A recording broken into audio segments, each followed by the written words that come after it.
get this, I get back, and now I've opened. Okay? Now, first thing I do when I've opened is I'm here. Now, this is always a problem I think that people find is that my arm's now left up here. Okay? Now, it would be so tempting to take this hand away first and go back down and try and open. Or like, try and bring the knee up. The problem is that even when I bring my knee up, he's got plenty of time to put a foot on a hip, and then my arm's well away from there. Okay? So what I'm going to do is once I get to this point of opening, I'm going to bring my elbow back as the first port of call. Okay? So I keep this on, I'm going to bring my elbow back as I bring my knee up. Okay, so I really want to make sure I get to this point.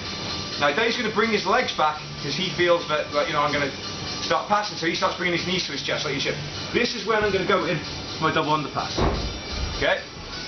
So I go here, I've opened the legs, I start bringing my elbow and knee together as he brings his knees up, and then I want to go for my double underpass. Now, when people go for double underpass, what they'll do is they'll generally go to the legs and try and grab here, and they'll end up in a position a bit like this. Okay? My elbows are well away from my knees, okay? And I'm nowhere near his hips. So when he starts walking back now with his shoulder, I'm completely stretched out, and he ends up with the feet in and my hips away.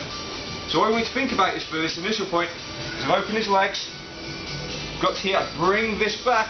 As he starts bringing his knees to his chest, I'm going to go under, but I want to put my shoulders on his hamstrings, okay? And I want to walk my knees under his hips.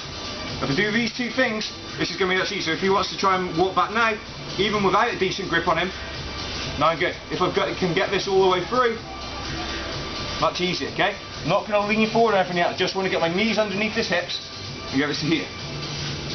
So, from the side, I've opened the guard, I start pulling this back to get my knee and elbow at the same time. I'm not just bringing my knee up.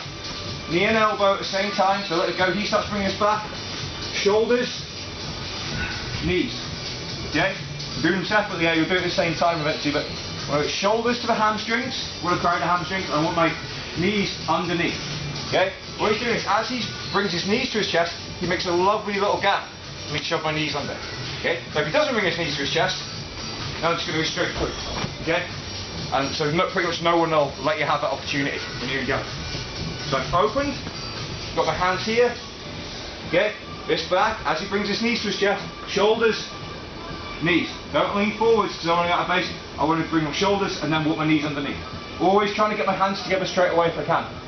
At this point, I'll probably grab my hands. That's no big issue, just grab wherever you can. Most important thing is shoulders and knees. I'm going to shuffle under. Okay, so you're 3 for 3 on that.